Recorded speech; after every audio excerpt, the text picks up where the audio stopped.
For days, the pet was tortured, even as he had to look happy for the humans.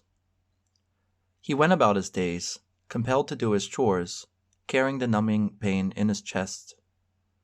Oddly enough, in a way, the pain made his life easier. How could the Marines hurt him more than he already felt? Then the numbing pain too subsided. He knew that it would, eventually. It always did, and there's something grounding in that fact.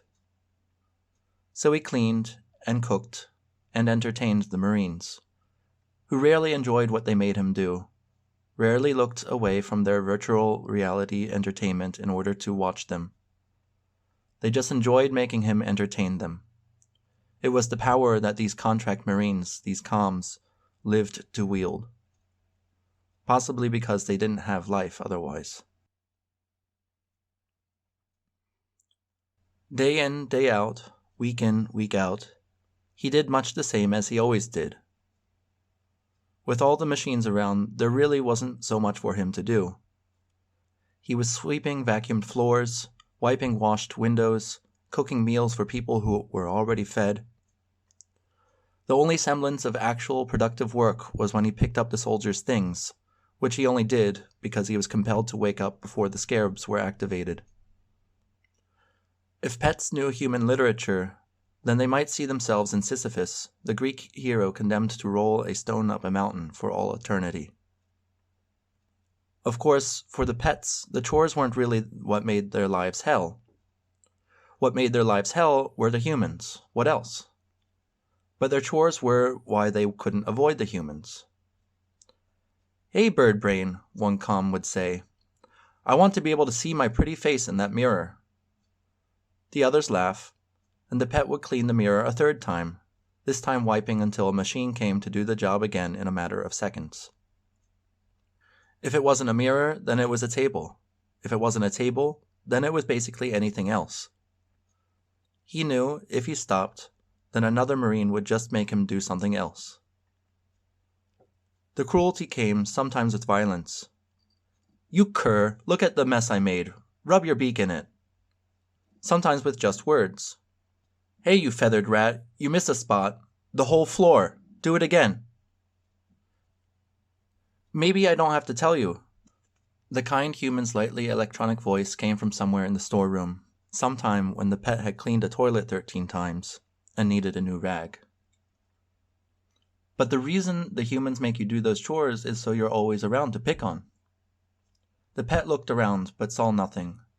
There is no PA system on a base where people's commands are transcended into their heads.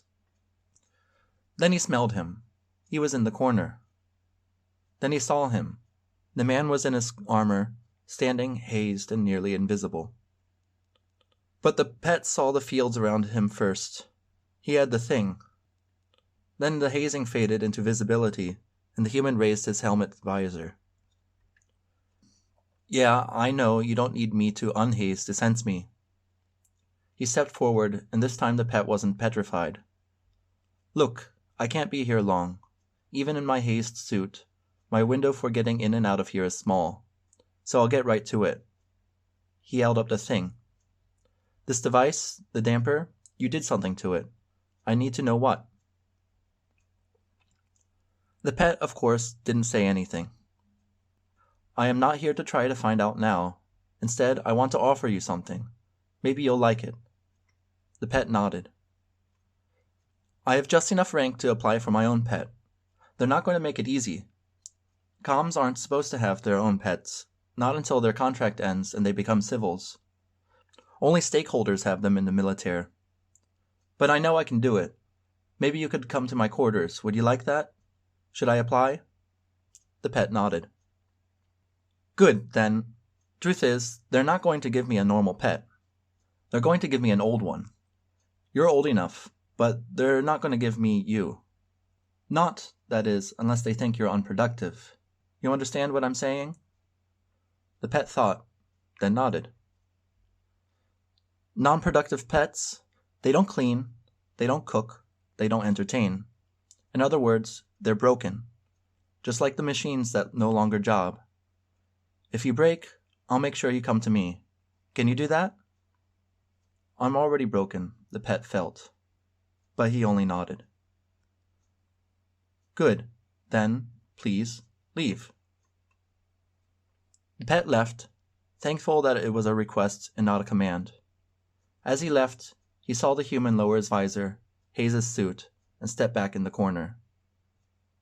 The humans wouldn't notice him if they ever went in there.